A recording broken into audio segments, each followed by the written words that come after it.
নমস্কার বন্ধুরা, গৃহিণীর রন্ধনকথা চ্যানেলটিতে তোমাদের সবাইকে স্বাগত। হাজির হয়েছি রান্নার নতুন ধরনের একটি রেসিপি নিয়ে।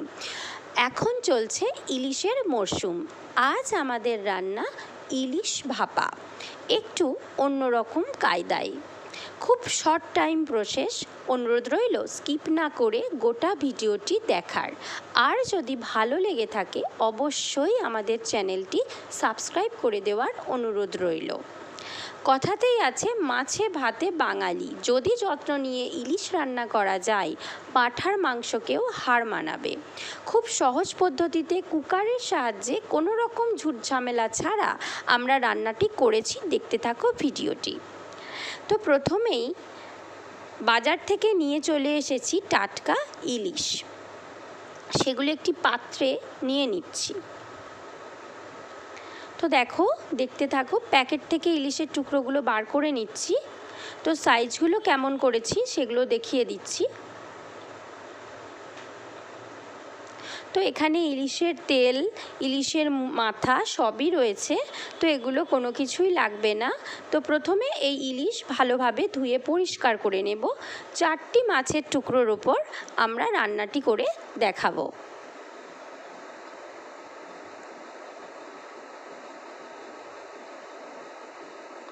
তো দেখো, মাছগুলো ধুয়ে পরিষ্কার করে নেওয়া হয়ে গেছে। এবার এর ওপরে ছড়িয়ে দিচ্ছে হলুদ আর নুন হলুদ মাখিয়ে 15 মিনিট মতো মাছের টুকরোগুলো ম্যারিনেট করে রেখে দেব।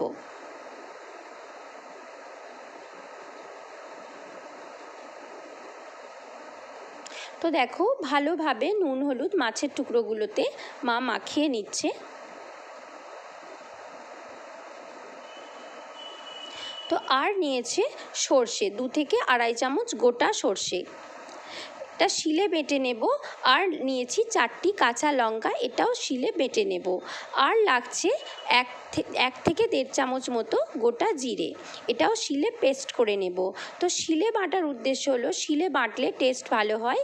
আর 4টি গোটা কাঁচা লঙ্কা এভাবে লম্বায় চিড়ে নিচ্ছি। তো এবার দেখো, ম্যারিনেট করে রাখা মাছের টুকরোগুলি মা একটি জায়গায় তুলে নিচ্ছে। মশলাগুলো আর একবার দেখিয়ে দিই। নিয়ে নিয়েছি সর্ষে বাটা আর কাঁচা লঙ্কা বাটা, গোটা জিরে বাটা, গোলমরিচ গুঁড়ো 1 চামচ লাগবে, আর পরিমাণ মতো নুন হলুদ আর সর্ষের তেল।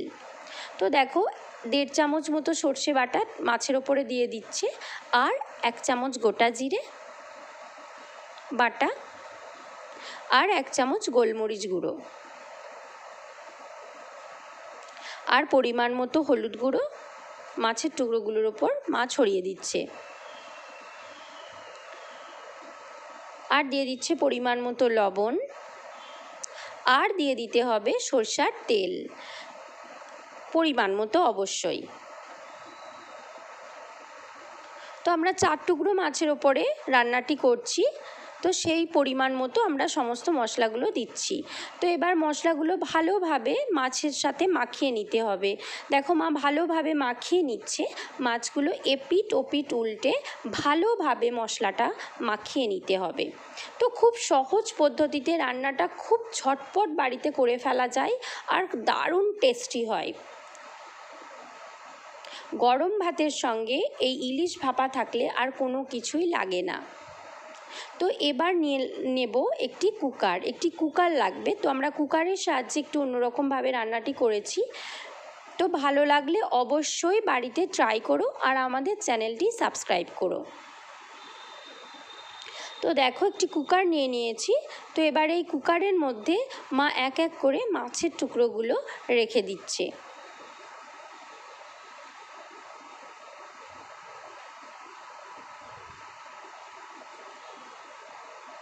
তো দেখতেই অসাধারণ লাগছে, তোমরা দেখেই বুঝতে পারছো।